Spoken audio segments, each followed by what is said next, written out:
Hello everyone, welcome back to my YouTube channel Vandana Pandey. कैसे हैं आप सभी? आई होप आप लोग स्वस्थ होंगे, मस्त होंगे। मध्य प्रदेश शिक्षक भर्ती 2023 के वेटिंग अभ्यर्थी लगातार फर्स्ट काउंसलिंग के बाद में सेकंड काउंसलिंग का इंतजार कर रहे हैं और जल्द ही सेकंड काउंसलिंग होने वाली है। तो मध्य प्रदेश में जो 2023 में विज्ञापित जो पद थे वर्ग 1 में, तो आज इस वीडियो के माध्यम से मैं आपको बताना चाहूँगी सब्जेक्ट वाइज की कितने पद जो हैं विज्ञापित किए गए, सब्जेक्ट के हिसाब से कितने पद जो हैं बैकलॉग में डाल दिए गए, कितने फ्रेश पद बचे और कितने आवेदकों ने आवेदन किया सब्जेक्ट वाइज और कितने आवेदक जो हैं वो पात्र पाए गए, मतलब कितने पात्र अभ्यर्थी पाए गए सब्जेक्ट के हिसाब से। तो आज इस वीडियो के माध्यम से बहुत ही महत्वपूर्ण जानकारी आपको मिलने वाली है। तो आज आप बात करते हैं सबसे पहले संस्कृत सब्जेक्ट की। संस्कृत की यदि बात करेंगे तो DPI ने 490 पद जो है विज्ञापित किए, ट्राइबल ने 18 पद विज्ञापित किए। टोटल यदि पदों की यदि बात करेंगे तो 508 पद जो हैं विज्ञापित किए गए, लेकिन इसमें 390 पद जो हैं वो बैकलॉग में डाल दिए गए और फ्रेश पदों की संख्या जो है वो केवल 118 ही बचती है। इस वीडियो के माध्यम से ये जो आपको संख्या मिल रही है ये केवल 2023 का आंकड़ा है और जो 2018 के जो कैंडिडेट्स थे वो भी जो 2023 में बैठे हैं उनका जो डेटा है हमारे पास में उपलब्ध नहीं है। तो ये जो डेटा है ये केवल 2023 का डेटा है। तो आपको बताना चाहूँगी कि ये जो पद बचते हैं 118 पद, तो ये जो संख्या है ये बहुत ही कम है और यदि प्रयास किया जाए तो डेफिनेटली पदों की संख्या बढ़ सकती है और अच्छे पदों के साथ में सेकंड काउंसलिंग होगी। बाकी सेकंड काउंसलिंग तो होगी और काफ़ी पद जो फॉर्म थे वो रिजेक्ट भी हुए हैं, तो यदि उनकी संख्या पे कुछ बढ़ोतरी की गई जोड़कर तो पोस्ट इंक्रीज के साथ में अच्छे पदों के साथ में सेकंड काउंसलिंग हो सकती है। दूसरी बात करते हैं बायोलॉजी की। बायोलॉजी सब्जेक्ट में DPI ने 676 पद विज्ञापित किए और 79 पद जो हैं वो ट्राइबल ने विज्ञापित किए।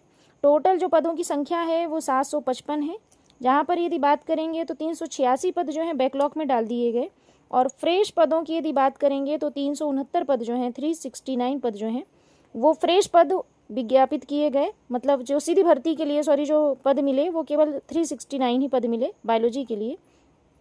तो इस तरह ये संख्या भी बहुत कम है, जो विज्ञापित पदों की जो संख्या है वो पहले से कम थी। दूसरी बात जो बैकलॉग में आधे पद से ज़्यादा पद डाल दिए गए तो और इनकी संख्या कम हो गई। तो यदि प्रयास किया जाए तो अच्छे पदों के साथ में इसमें भी कहीं ना कहीं गुंजाइश बनती है सेकेंड काउंसलिंग की। अब बात करते हैं हिस्ट्री सब्जेक्ट की। हिस्ट्री की यदि बात करेंगे तो इसमें DPI ने 292 पद विज्ञापित किए और इसमें ट्राइबल ने केवल 12 पद ही दिए, जबकि ट्राइबल में बहुत सारे पद खाली हैं तो इसमें बहुत कंजूसी के साथ पद निकाले गए हैं। टोटल यदि बैकलॉग की यदि बात करते हैं तो इसमें 157 पद जो हैं हिस्ट्री में वो बैकलॉग में डाल दिए गए। अब इसमें जो टोटल पद जो हैं विज्ञापित और ट्राइबल के मिलाकर 304 पद होते हैं, लेकिन यदि बैकलॉग के पदों को हम माइनस करें इसमें तो केवल 147 पद ही बचते हैं हिस्ट्री के लिए। तो ये पद भी बहुत कम है। दूसरी बात, दूसरे सब्जेक्ट की बात करेंगे पॉलिटिकल साइंस की। पॉलिटिकल साइंस जो है उसमें 258 पद जो हैं वो DPI ने विज्ञापित किए, 26 पद ट्राइबल ने दिए। टोटल पदों की जो संख्या है विज्ञापित पदों की 284 थी, लेकिन इसमें 119 पद जो हैं वो बैकलॉग में डाल दिए गए। तो फ्रेश पदों की संख्या यहाँ पर केवल 165 ही बचती है। तो ये संख्या भी बहुत कम है, क्योंकि ये इतनी सी संख्या में सभी का कल्याण नहीं हो सकता। तो यदि प्रयास किया जाए, अच्छा प्रयास किया जाए तो सेकंड काउंसलिंग अच्छे पदों के साथ में हो सकती है। अब बात करते हैं आवेदकों की संख्या पे। तो ये जो आवेदकों की संख्या है ये आने वाले कॉम्पिटिटिव एग्ज़ाम में जो अभी पात्रता परीक्षा यदि संपन्न की जाएगी तो इसमें ये संख्या जो है वो डबल होने वाली है, डबल से भी ज़्यादा होने वाली है, क्योंकि कंपटीशन डे बाय डे बढ़ रहा है और इतने लंबे समय के बाद में भर्तियां आती हैं और पद जो है कम निकाले जाते हैं। तो उस हिसाब से जो कैंडिडेट्स हैं उनकी संख्या बढ़ जाती है और कंपटीशन भी बहुत तगड़ा हो जाता है। तो इसमें भी संख्या बहुत बढ़ने वाली है आवेदकों की।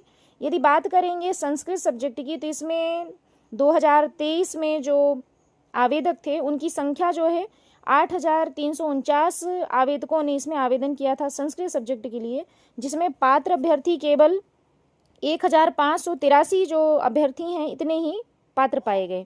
दूसरी बात यदि बात करेंगे बायोलॉजी सब्जेक्ट की, तो इसमें 18,188 पद जो हैं कैंडिडेट्स जो हैं उन्होंने आवेदन किया था। और इसमें पात्र जो अभ्यर्थी हैं 2023 अभ्यर्थी ही इसमें पात्र पाए गए। इसमें यदि फ्रेश पदों की बात करें तो केवल 369 पद जो हैं वो केवल फ्रेश पदों के लिए हैं। दूसरी बात, यदि बात करेंगे पॉलिटिकल हिस्ट्री की तो हिस्ट्री में 6,595 जो अभ्यर्थी थे इन्होंने आवेदन किया था इसमें, और पात्र अभ्यर्थियों की संख्या केवल 1,619 पद जो हैं 16-19 मतलब, तो इतने अभ्यर्थी जो हैं पात्र पाए गए। फ्रेश पदों की संख्या जहाँ तक आप देख पा रहे हैं तो 147 पद ही हैं इसमें हिस्ट्री के लिए। अब बात करते हैं पॉलिटिकल साइंस की। पॉलिटिकल साइंस में 9,674 जो कैंडिडेट्स थे उन्होंने आवेदन किया था, जिसमें पात्र कैंडिडेट्स की यदि बात करेंगे तो 1,920 कैंडिडेट्स इसमें पात्र पाए गए, जहाँ पर पदों की संख्या जो है 165 ही बचती है। तो ये जो प्रयास हैं लगातार जो वेटिंग अभ्यर्थी कर रहे हैं सेकेंड काउंसलिंग के लिए पोस्ट इंक्रीज के साथ में, तो यदि प्रयास सफल रहा तो इन पदों की संख्या में डेफिनेटली बढ़ोतरी होगी और सेकेंड काउंसलिंग बहुत अच्छे पदों के साथ में होगी। तो प्रयास जारी रखें, ज़रूर सरकार इसमें गंभीर चिंतन करेगी और जल्द ही इसके परिणाम सामने आएंगे। आशा है वीडियो आपको अच्छा लगा होगा। यदि वीडियो अच्छा लगा तो इसे लाइक करें, शेयर करें, सब्सक्राइब जरूर करें। Thank you for watching.